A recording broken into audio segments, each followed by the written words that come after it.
making a story engaging, what are, say, some 3 tips that you would give our listeners to make it engaging so that we can kind of keep the audience's attention for longer periods of time?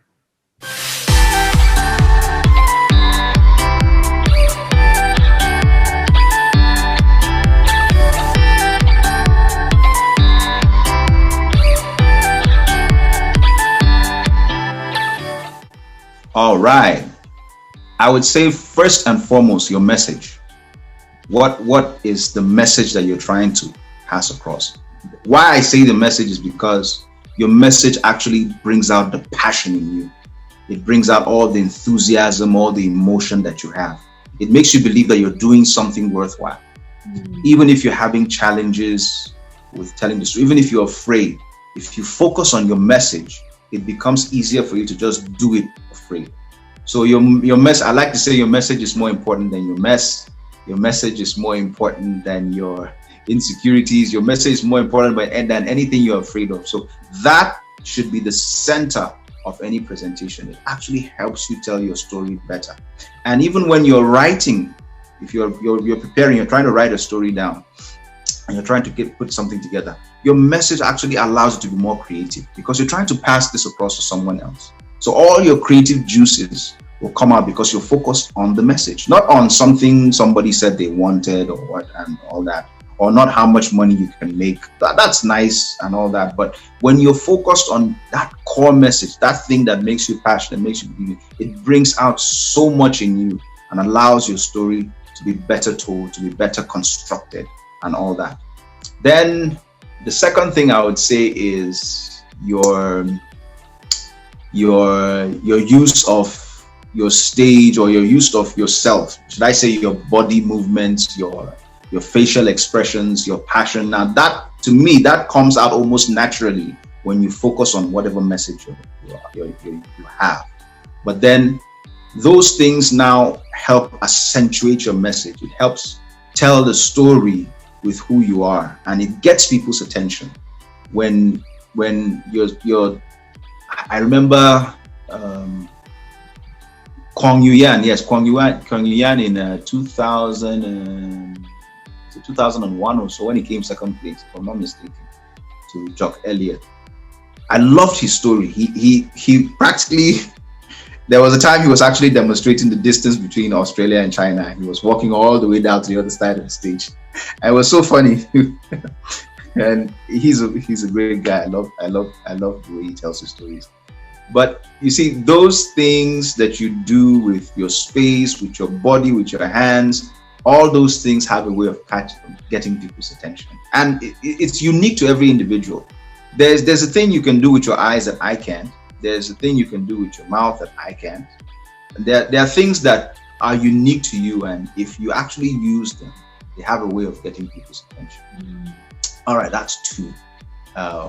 Yes, I'm trying to think of it.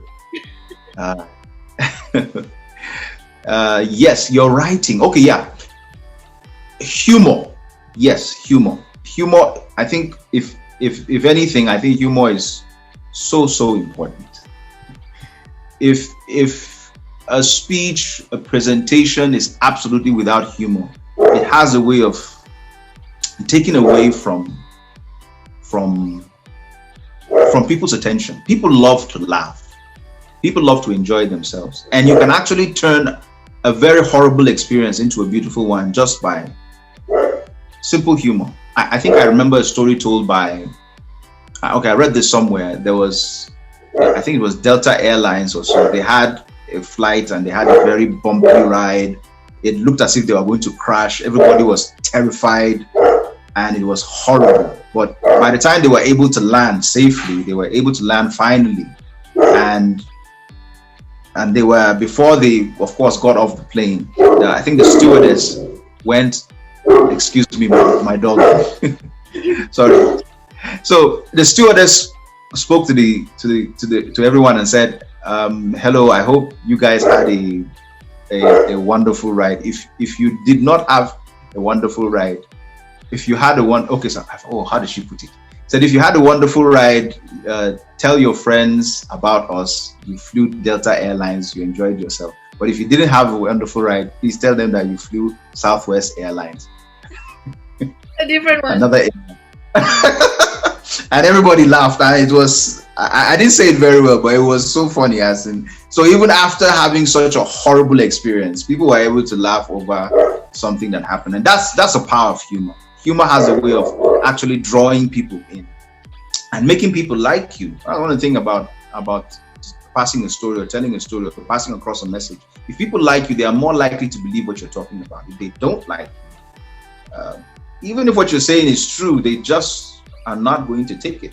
So humor is a very powerful tool in being able to communicate the message. So I'd say your humor, I would say your message, I would say using everything you have around you, your person, your stage, your face, everything.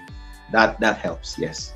Beautiful, beautiful. I love those three things, right? Your message, your body language, and humor. Because at the end of the day, these three things are really uniquely you, right? Yes. The message is probably something that you experience in your life that's yours and yours uniquely. Yes. The body language is something that comes from your passion, and that's also from you uniquely. And your humor, the level of humor, and other people's level of humor, or the essence of humor is going to be slightly different than everybody else. So at the end of the day, these three things actually show, or rather showcase, the uniqueness of each and every one of us as a speaker. So very true. Listen to what Benjamin just shared with all of you. Take those three things, use it in your next speech, in your next story rather. It doesn't have to be like a proper speech. It could just be a story that you're sharing with your friends.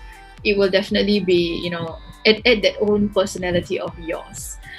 If you have gained something from this video, give us a thumbs up, hit that subscribe button, and turn on your notifications so that you will never